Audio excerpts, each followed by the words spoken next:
ተቀይሮ ገብቶ የማሸነፊያ ጎሎች ያስቆጠረ ወይም ጎል ያስቆጠረ የማሸነፊያ ይሁን አይሁን ብቻ ጎል ያስቆጠረ የመጀመሪያው ተጫዋች ሆኖ የሚያውቅ አይደለም። ግን ደግሞ ደቂቃዎቹን ስታያቸው በጣም ጥቂት ደቂቃ አግኝቶ ነው የጨዋታዎችን ውጤቶች እየለወጠ ያለው። ይሄ ለዚህኛው የዓለም ዋንጫ ብቻ አይደለም።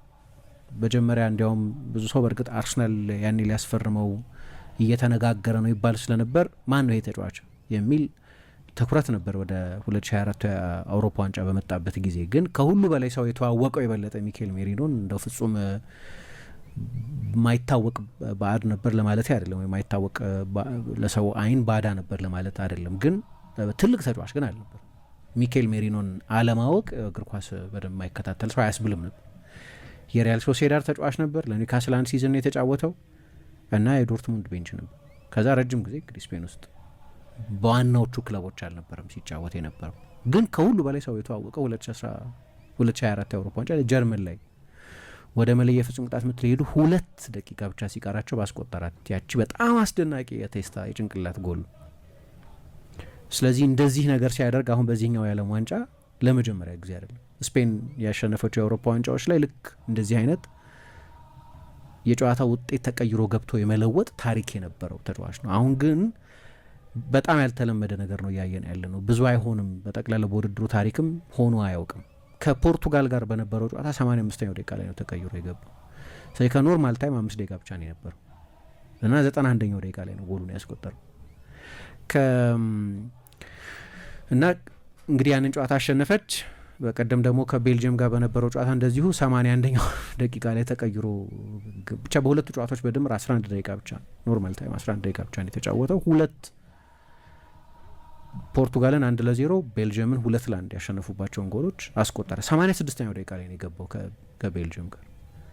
ያኛው ጨዋታ ላይ 85 ደቂቃ ሲደመር 11 ደቂቃ ማለት ነው። ከዛ 88ኛው ደቂቃ ከ115ኛው ሰከንድ ላይ ጎል አስቆጠረ እና 2-1 አሸነፉ። ከ2010 የዓለም ዋንጫ በኋላ ለመጀመሪያ ጊዜ ስፔን ብሔራዊ ቡድን በዓለም ዋንጫ ሴሚፋይናል፣ በታሪኳም ለሁለተኛ ጊዜ ብቻ በዓለም ዋንጫ ሴሚፋይናል ትጫወታለች። ያኔም 219ኛው ደቂቃ ላይ ነው ጎሉን ያስቆጠረው እና የሚገርም አይነት ኢምፓክት ያለው ተጫዋች ነው። ከሁሉ በላይ ደግሞ እዚህ ዓለም ዋንጫ ላይ መሳተፉን በጣም አስገራሚ ነው። ምክንያቱም አንዳንድ ተጫዋቾች አሉ ምሳ በፕሮፋይላቸው ምክንያት እጦትም አይመስሉ። አሁን አርሰናል በሁለት የውድድር ዘመን አጋማሽ በጣም በተቸገረ ጊዜ ስለ አንዳንድ ተጫዋቾች አለመኖር እናወራ ነበር። ሳካኮ ስለሌለ ነው ወይም ኖሮም ግን በጥሩ ፊትነሱ ላይ ስላልነበር ነው እንላለን።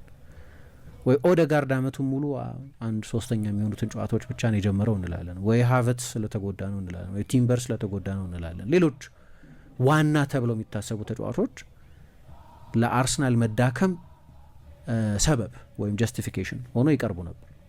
ይሄ ደግሞ በእግር ኳስ የኖረ እና ባህሪያዊ የሚኖርም ይሄ ተጫዋች አጎደላቸው መባሉ የሚጠበቅ ነው። ሜሪኖ ግን ዲስከስ አይደረግ። እንደ ወሳኝ ተጫዋች የሚቆጠር ተጫዋች አይደለም። እንደ ወሳኝ የስኳር ተጫዋች ይታይ ነበር፣ እንደ ጠቃሚ ተጫዋች ይታይ ነበር። ግን የብዙዎቹን ጨዋታዎች ባህሪ ደግሞ ስታይ ባይጀምር እንኳን ልክ አሁን ለስፔን ብሔራዊ ቡድን እንደሚያደርገው ተቀይሮ ገብቶ በጣም ወሳኝ መሳሪያ መሆን የሚችልበት እድል ነበር። ለምሳሌ ለመጨረሻ ጊዜ የተጫወተው ከማንቸስተር ዩናይትድ ጋር በነበረው ማንቸስተር ዩናይትድ በኋላ 3-2 ባሸነፈው ጨዋታ ላይ ነበር የተጫወተው እና እሱ ተቀይሮ በገባበት ጊዜ ማንቸስተር ዩናይትድ 2-1 እየመራ ነበር። ተቀይሮ ገባና የአቻነቱን ጎል አስቆጠረው።